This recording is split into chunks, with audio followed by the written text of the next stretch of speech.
just your first impressions of practice, getting back on the field here today on Friday? It was good. It was our kids, I think, responded real well. It was a little tentative early, but once they got into the groove and moving through it, I think things got better as we went. So I think it was good for them to get out and get some work in. Sure. And start moving forward. Absolutely.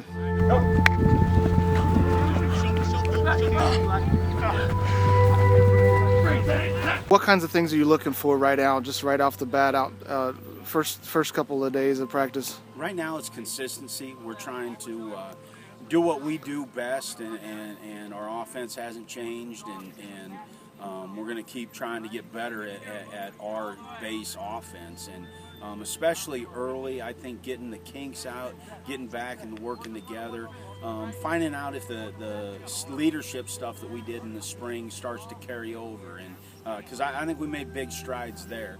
And so I think it's important to keep that going and keep that moving, the leadership point. So we're really trying to focus on those things, trying to clean up stuff that we may not have been very good at. And last year we're trying to just push everything forward. But our base stuff stays the same. We have to be good at that stuff, and that's our focus early. Are you expecting people to come back with the same knowledge that they gained in spring, like just lining up, simple things like lining up in the right places? And is that stuff it's supposed to be set in place day one? Yeah, that is stuff that our veterans should know, and really we should get through that stuff pretty quick and move on to what we're doing. But the first 5 or 6 days, it is really just our base stuff that we've done for forever here, and we just want to make sure that all that is ingrained in our kids, and we have no issues as far as all that stuff, alignment and cadence and everything. So that's a big push right now. Communication is a big deal right now, is getting the right people, talking to the right people. You bet, definitely, and teach our young guys just how we operate and what we do. That is important to us too. They've got to kind of figure out how the offense moves and how it flows, and how we communicate to each other when we're on the field. And for the first day, I'll be honest with you, I was surprised at our young guys. They did a pretty dang good job.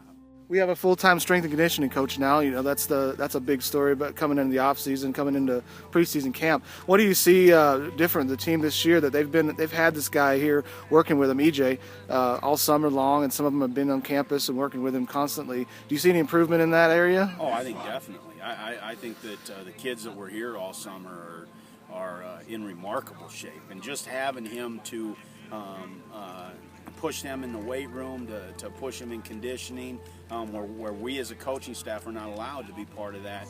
It's great to have somebody oversee that and really be able to for our kids to really accomplish stuff in the summer is great for Chadron State, and I think it's great for all of Chadron State athletics. There we go. There we go. Foul? Sorry, there we go. Here we go. There we go. Yeah. Here we go.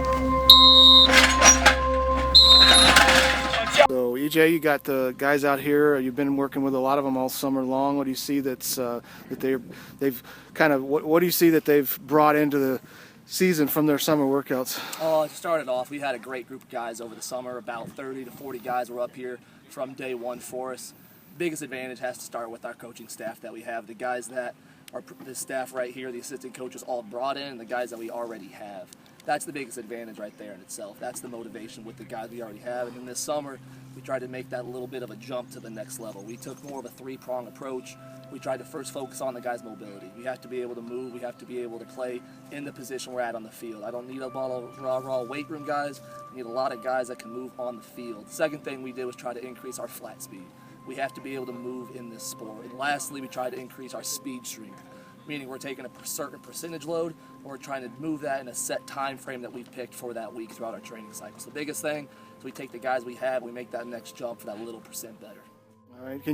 Is there a noticeable effect when you come out here? You've been watching practice all day long. Is there something you can just hang your head on and say, yep, that guy's worked all summer, and that Absolutely. guy's. When you look at the guys that we had over the course of the summer, they stand out on the field. I don't have to point them out. It's the guys that you notice right away.